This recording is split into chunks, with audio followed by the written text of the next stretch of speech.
மனதோடுதான் நான் பேசுவேன், விழியோடுதான் விளையாடுவேன், உன் மடி மீதுதான் கண் மூடுவேன், காதோடுதான் நான் பாடுவேன், மனதோடுதான் நான் பேசுவேன், விழியோடுதான் விளையாடுவேன், உன் மடி மீதுதான் கண் மூடுவேன், காதோடுதான் நான் பாடுவேன்.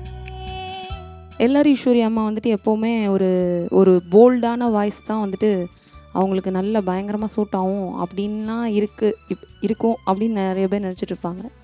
ஸோ ஆனால் முக்கியமாக அவங்களுக்கு வந்துட்டு மெலோடிஸ் நம்பர்ஸ் வந்துட்டு ரொம்ப சூப்பராக சூட் ஆகும்.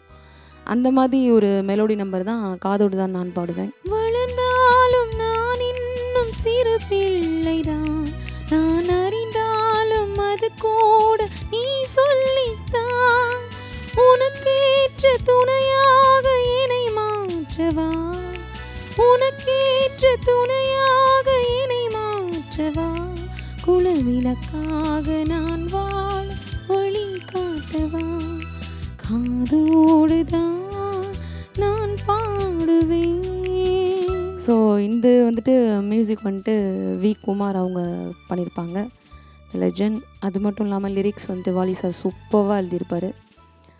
அந்த சாங் எனக்கு ரொம்ப இந்த சாங் எனக்கு ரொம்ப பிடிச்ச சாங். ஸோ அது இன்னைக்கு நான் பாடியிருக்கேன். பாலோட்ட ஒரு பிள்ளை அழைக்கின்றது, நான் படும் பாட்டை ஒரு பிள்ளை ரசிக்கின்றது, பாலோட்ட ஒரு பிள்ளை அழைக்கின்றது, நான் படும் பாட்டை ஒரு பிள்ளை ரசிக்கின்றது, எனக்காக இரு நெஞ்சம் துடிக்கின்றது, எனக்காக இரு நெஞ்சம் துடிக்கின்றது, இதில் யார் கேட்டு என் பாட முடிக்கின்றது, காதோடுதான் நான் பாடுவேன், மனதோடுதான் நான் பேசுவேன்,